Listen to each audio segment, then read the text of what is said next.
لیکن یہاں پر یہ نہیں ہونے دیا گیا. یہاں پر چند لوگوں نے قبضہ کر لیا, ملک تباہ و برباد ہوتا رہا. حالانکہ اس ملک نے جو ابتدائی طور پر اس نے پیش قدمی کی تھی, جو پیش رفت کی تھی, آپ کو معلوم ہے یہ بات کہ پاکستان کے ابتدائی 15 سالوں میں پاکستان کا جی ڈی پی دنیا کا نمبر 1 جی ڈی پی تھا, 10+ جی ڈی پی تھا. نہ امریکہ کا جی ڈی پی تھا یہ, نہ جاپان کا, نہ آسٹریلیا کا, نہ جرمنی کا, نہ کسی اور ملک کا, نہ چائنا کا اور نہ روس کا. پاکستان کا جی ڈی پی دنیا کا سب سے بلند جی ڈی پی تھا. اور پاکستان نے اتنی تیزی سے پیش قدمی کی ہے, اتنی تیزی سے پیش رفت کی ہے کہ لوگ حیران رہ گئے تھے. بھارت ہم سے پیچھے کھڑا تھا, چائنا ہم سے پیچھے کھڑا تھا, سنگاپور ہم سے پیچھے کھڑا تھا, ملیشیا ہم سے پیچھے کھڑا تھا. یہ سارے ممالک ہم سے پیچھے کھڑے تھے. ہم بہت تیزی کے ساتھ آگے بڑھ چکے تھے. یہ رفتار تھی ہماری. لیکن یہ سب کچھ بریک لگایا گیا. دارالخلافہ کو عوام کے درمیان سے نکالو, ایک جنگل میں لے جا کر دارالخلافہ بنایا گیا, اس لیے کہ کراچی تو اپوزیشن کا شہر ہے. کراچی تو ان لوگوں کا شہر ہے جنہوں نے اس جگہ یہ تحریک پاکستان اور تحریک آزادی چلائی تھی جہاں پاکستان بننا ہی نہیں تھا. لہٰذا وہ وہاں سے اٹھ کر یہاں پر آ گئے, اپنی زمینوں کو چھوڑ دیا, آباء و اجداد کی قبروں کو چھوڑ دیا, اپنی رشتوں کو چھوڑ کر وہ وہاں سے خالی ہاتھ اٹھ کر, بڑے بڑے لوگ خالی ہاتھ اٹھ کر وہاں سے آ گئے. لیکن وہاں سے آئے ضرور ہیں, اپنی تہذیب بھی لے کر آئے, اپنا سیاسی شعور لے کر آئے. چنانچہ سب کراچی دیکھتے ہی دیکھتے کراچی تحریکوں کا شہر بن گیا. کراچی مزدوروں کی تحریک, کراچی طلبہ کی تحریک, یہ وکلا کی تحریک, یہ دانشوروں کی تحریک. اور کراچی میں تحریکیں ہی تحریکیں تھیں اور حکمرانوں کو چین سے سانس لینے کا موقع نہیں مل رہا تھا. چنانچہ ایوب خان نے دوسرا بڑا ظلم پاکستان پر یہ کیا کہ انہوں نے دارالخلافہ ہی جنگل میں لے جا کر آباد کر دو, نہ رہے گی کی آواز نہ بجے کی آواز. لیکن اللہ کی شان ہے, آج تو وہ دارالخلافہ خود عوام سے گر گیا ہے.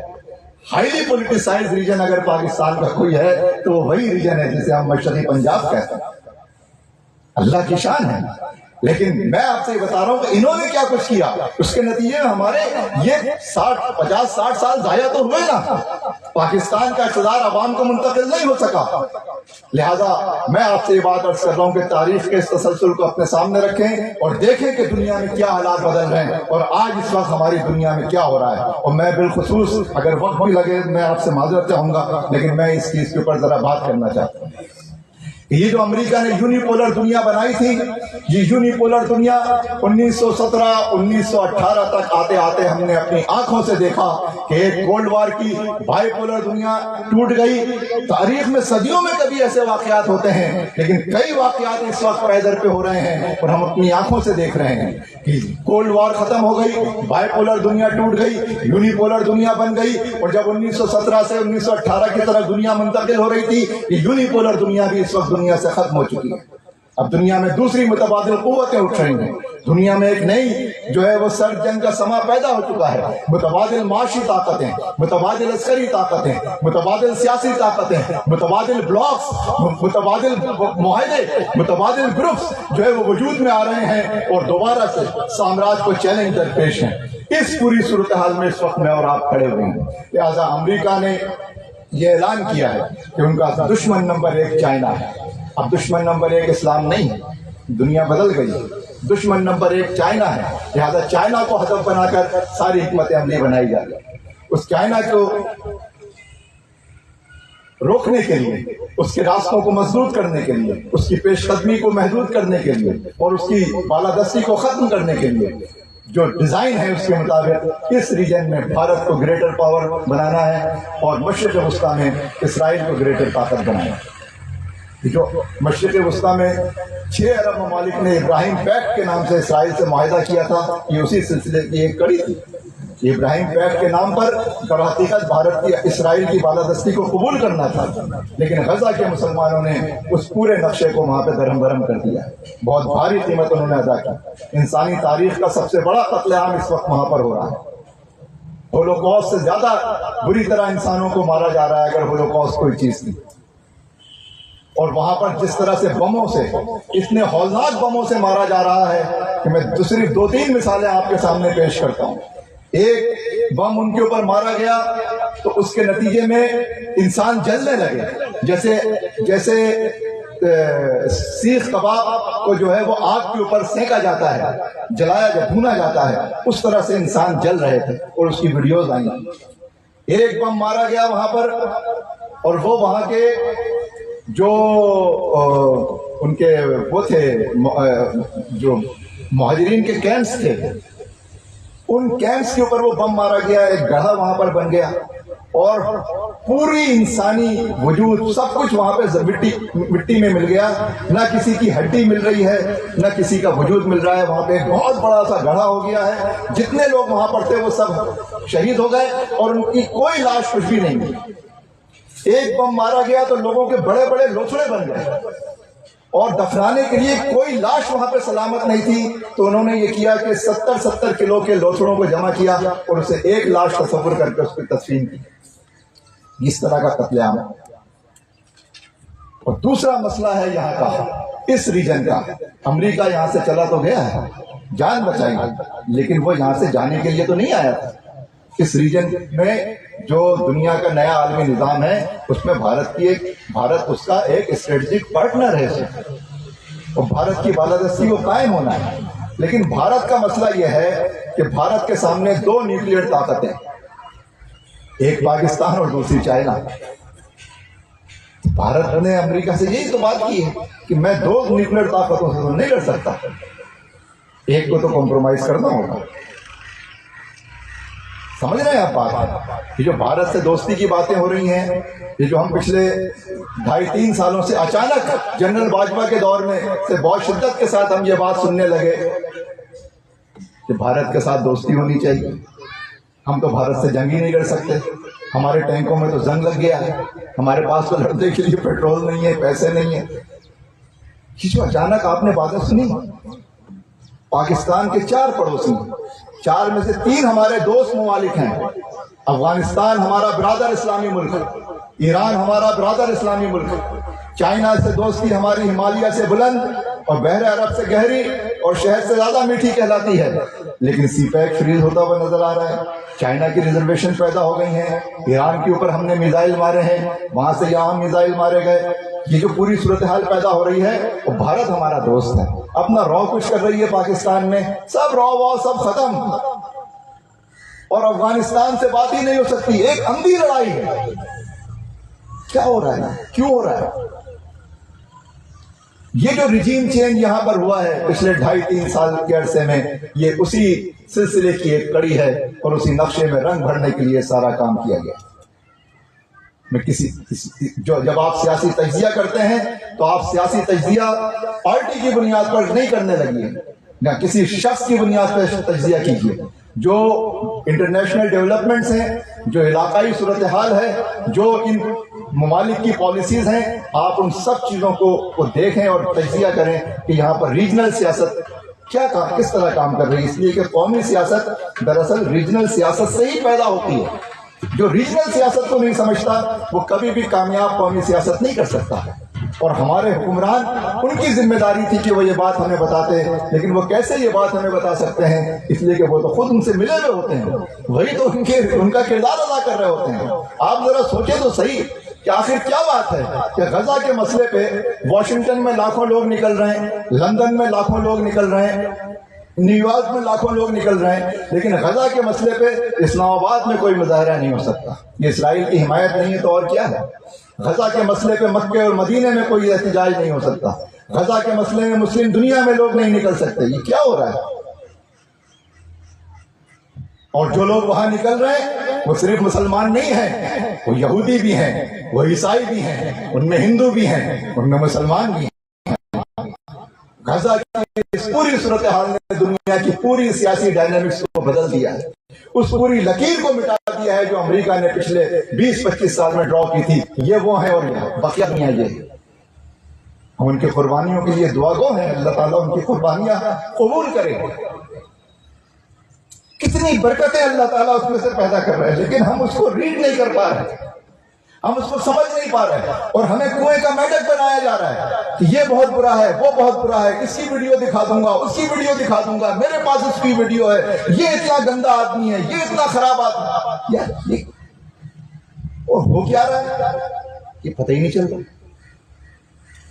اس ملک میں ایک ایسا جبر مسلط ہے اور اس ملک کی صورتحال یہ ہے کہ ایک مجرم جس مجرم جو جیل میں بند تھا اس کے بارے میں کہا گیا کہ پلیٹلیٹس اس کے ختم ہو گئے ہیں، وہ چلتا پھرتا ہوا مسٹنڈا بنا ہوا یہاں سے باہر گیا، اور وہاں سے جب واپس آیا ہے تو اس کو وزیر اعظم کے پروٹوکول میں اس ملک میں واپس لایا گیا، اور اس نے لندن سے واپسی آنے سے پہلے لندن ایئرپورٹ پر نواز شریف نے پریس کانفرنس کرتے ہوئے جو بات کہی، وہ کتنی کانٹے کی بات اس نے کہی کہ اگر میری حکومت کو ختم نہ کیا گیا ہوتا تو میں تو بھارت سے دوستی کر چکا ہوتا اب تک، میں تو بھارت کو یہاں سے تجارتی راہداری دے چکا ہوتا، اس لیے کہ بھارت اس وقت تک گریٹر بھارت نہیں بن سکتا جب تک اس کو یہاں کی مارکیٹ نہ ملے، اور یہاں کی مارکیٹ پوری وسط ایشیا کے وہ 6 مسلم ممالک اور یہاں کے بقیہ جو ممالک ہیں ان تمام ممالک میں بھارت اس وقت تک اس مارکیٹ تک نہیں پہنچ سکتا جب تک پاکستان بھارت کو راہداری نہ دے۔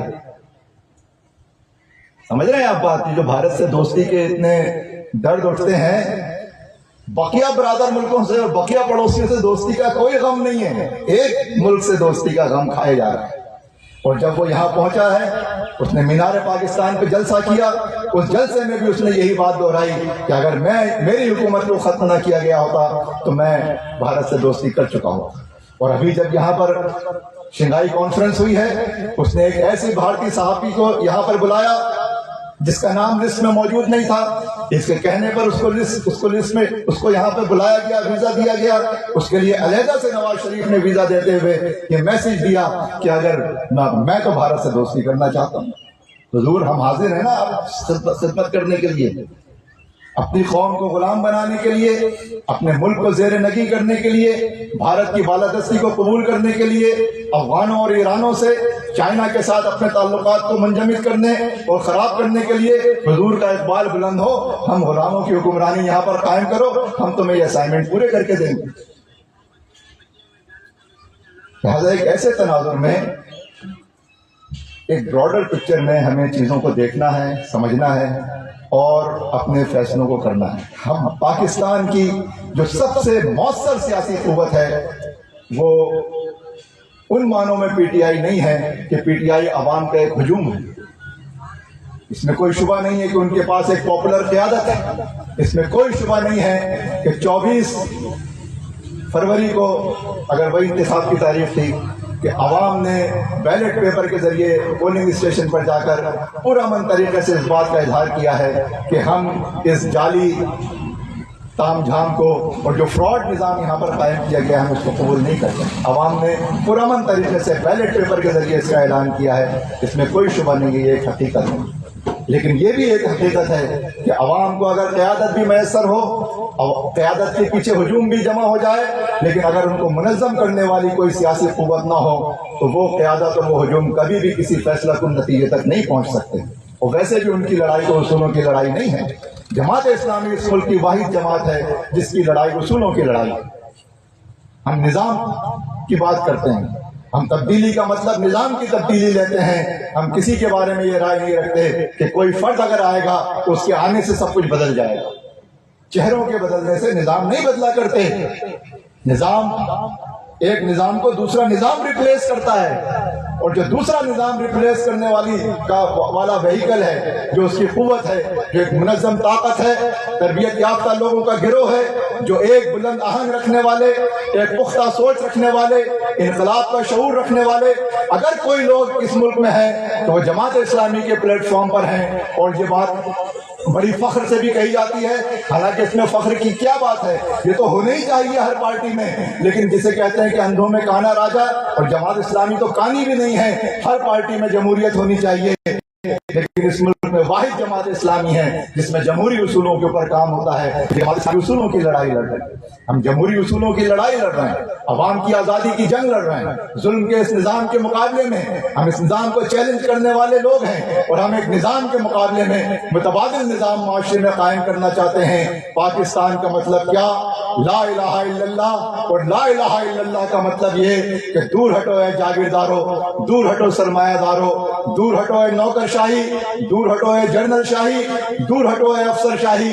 پاکستان اس ملک کے عوام کا ہے، پاکستان اس ملک کے عوام نے بنایا تھا، اور انہی کو اس ملک میں اقتدار اعلیٰ کا حق حاصل ہے اور یہ ان کے منتخب نمائندوں کے ذریعے ایک منتخب پارلیمنٹ کے ذریعے ملک میں آپریٹ کرے گا، اور آئین وہ واحد سیمنٹ فورس ہے جو پورے ملک کو جوڑ کر رکھنے والی ہے۔ اگر تم اس سیمنٹ فورس کو کمزور کرو گے، یہ ملک کو کمزور کرنے کے مترادف ہے، اور اگر تم یہ کام کرتے رہو گے تو پھر تمہیں عوام کے ساتھ شرمندگی کے ساتھ یہ کہنا پڑے گا کہ بلوچستان میں 12 شہروں میں دہشت گردی ہو اور آپ کہیں کہ ہمیں تو پتہ ہی نہیں چلا۔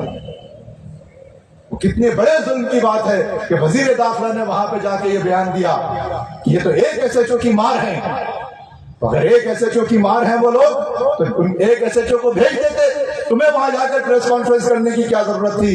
یہ سب بیرونی نقشوں کے اندر رنگ بھرنے والے اقدامات ہیں، انہیں کوئی قبول نہیں کر سکتا۔ جو کچھ پختونخوا میں حالات پیدا کیے جا رہے ہیں، آپ کو یاد ہوگی یہ بات، 9/11 کے بعد امریکہ نے جو نقشے جاری کیے ہیں، ان نقشوں میں پاکستان کی صورتحال کیا دکھائی گئی ہے۔ ہم کیسے اپنی آنکھوں کے سامنے ہم کیسے مکھی نگل سکتے ہیں، اور جبکہ ہم ایک بہت برے تجربے سے گزر چکے ہوں۔ ہم مشرقی پاکستان، ہم نے ڈھاکہ کا فال دیکھا، ہم نے کابل کا فال دیکھا، اور ہم نے کشمیر کے حوالے سے یہ دیکھا کہ بھارت نے کشمیر کو اپنی یونین ٹیریٹری میں شامل کر لیا، اور دم دم وہ جو کہتے ہیں کہ یہ ٹک ٹک دیدم دم نہ کشیدم، یہ جو صورتحال ہے یہ تو بڑی سنگین صورتحال ہے، یہ تو بڑا بحرانی ماحول ہے۔ اور حال یہ ہے کہ یہاں پہ کروڑوں بچے جنہیں اسکول میں ہونا چاہیے وہ اسکول میں نہیں ہیں، جنہیں برسر روزگار ہونا چاہیے انہیں روزگار میسر نہیں ہے۔ عوام اجتماعی طور پہ خودکشی کر رہے ہیں، مائیں اپنے بمے اہل و عیال بچوں کے ساتھ والدین خودکشی کر رہے ہیں۔ کبھی سنی تھی یہ بات؟ کیسے حالات ہیں، کن حالات میں مجبور ہو کر لوگ جرائم کی طرف جاتے ہیں، کوئی خوشی سے ڈاکے کی طرف نہیں جاتا، ہر جرم کے پیچھے ایک دکھ بھری داستان ہوتی ہے۔ ظلم کا ایک نظام ہے اور یہ جگہ جگہ اپنی یہ ساری چیزیں پیدا کرتا ہے۔ بہت بڑی ذمہ داری ہے میری اور ہمیں اللہ تعالیٰ سے دعا مانگنی چاہیے کہ اللہ تعالیٰ ہمیں استقامت عطا فرمائے، اللہ تعالیٰ ہمیں حق کے اوپر قائم رکھے اور حق پر استقامت کے تقاضوں کو پورا کرنے کی اللہ تعالیٰ توفیق عطا فرمائے، اور اس ملک میں وہ نظام اور وہ انقلاب برپا فرمائے جس کے لیے ملک بنایا گیا ہے۔ وآخر دعوانا ان الحمدللہ رب العالمین۔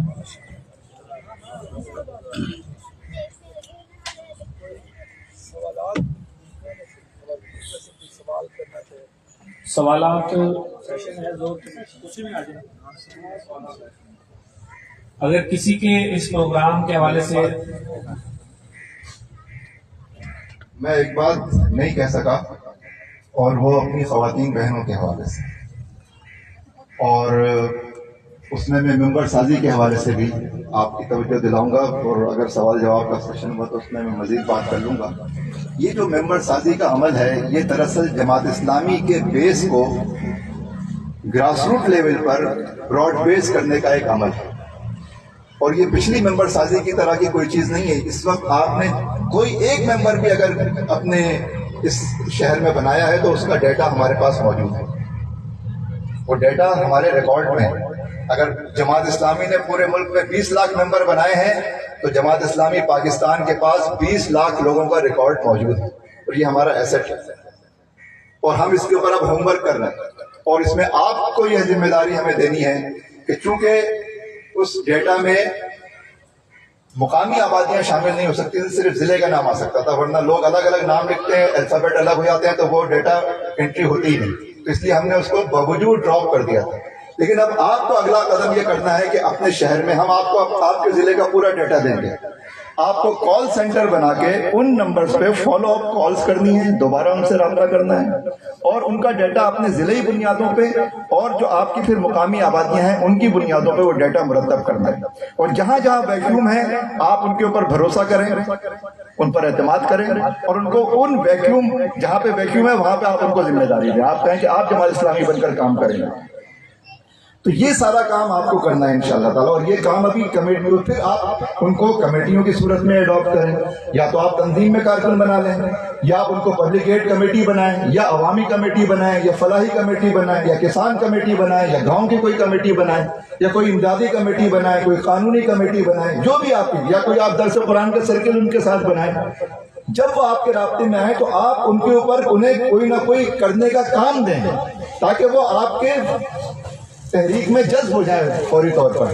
تو اگر فرض کریں کہ آپ کے ضلع میں 10,000 لوگ ممبر بنے ہیں، اور ان میں سے 1% لوگ بھی اگر اس میں شامل ہو جاتے ہیں آپ کی جماعت میں، انشاءاللہ تعالیٰ ہماری تو کوشش ہوگی 100% ہو، 100 نہیں تو 80%، 50%. لیکن میں آپ سے کہوں چلے 5% کے لوگ شامل ہوتے ہیں تو آپ کی اسٹرینتھ کتنی بڑھ جائے گی، آپ کتنی بڑی طاقت بن جائیں گے. اور میں یہی بات اپنی خواتین بہنوں سے بھی کہنا چاہتا ہوں کہ آپ کو میں نے ایک تفصیلی سرکولر جاری کیا ہے جو آپ کے نظر تک پہنچ گیا ہے. میری درخواست ہوگی کہ وہ اس میں سے جو ممبر سازی والا جو ضروری چیزیں ہیں وہ آپ کے اجتماعات تک وہ میسج جانا چاہیے، زبانی چلا جائے بھلے، اور خواتین کے نظر تک بھی وہ میسج جانا چاہیے. خواتین کو بھی خواتین نے ممبر سازی کا غیر معمولی کام کیا الحمدللہ، اور اللہ تعالیٰ اس کو قبول کرے، اس میں برکت دے. ہماری خواتین کے جتنے مسائل ہوتے ہیں، جن حالات میں وہ کام کرتی ہیں، اس کے باوجود جس طرح سے انہوں نے کام کیا ہے وہ بڑا غیر معمولی ہے. مردانہ نظم کی ذمہ داری یہ ہے کہ وہ ان کو ان کے دائرے میں جتنی سہولیات ان کو درکار ہیں وہ سب ان کو ملنی چاہیے. اور ان سے بھی میری درخواست یہ ہے کہ وہ بھی اس ممبر سازی کے نتیجے میں وہ بھی اپنا ایک کال سینٹر بنائیں گی. جو فالو اپ کالز ہیں وہ خواتین بہنوں کے ذریعے ہی دوبارہ ان سے رابطہ کیا جائے گا. اور یہ خواتین نے یہ کام اس سے پہلے بعض چیزوں میں بہت اچھی طرح کر کے دکھایا ہے. خاص طور پہ کراچی میں ہم نے اس کا تجربہ کیا اور ہماری بہنوں نے اس پہ بہت زبردست کام کیا. تو یہاں پہ بھی ہر ضلع میں ہمیں یہ کام کرنا ہے، اور اس کے نتیجے میں ہمیں خواتین کی ایک بہت بڑی تعداد ہمیں میسر آئے گی. ایسی بہت ساری خواتین آپ کو ملیں گی اور مرد بھی ملیں گے جو یہ بتائیں گے کہ میرے دادا جماعت اسلامی میں تھے، وہ پہلے جماعت کے رکن تھے، جو بتائیں گے کہ ہم پہلے یونیورسٹی میں تھے تو ہم جمعیت کا کام کرتے تھے. ایسے بہت سارے لوگ آپ کو ملیں گے، اور یہ ہماری ذمہ داری ہے ان کو شامل کریں اپنے نظم میں، اور اپنے دروازوں کو ہمیں کھولنا ہوگا، اور خود بھی ہمیں متحرک ہونا ہوگا، اور ان لوگوں کو بھی اپنے ساتھ جذب کرنا ہوگا. حالات بڑے سنگین ہیں، اس میں ہم سب کو اپنا احصہ پوری طرح ڈالنا چاہیے، اور اس سے اللہ تعالیٰ سے اس کی توفیق بھی مانگنا چاہیے. اور بہت شکریہ. جزاک اللہ جی. جس طرح ڈاکٹر سامان رضی صاحب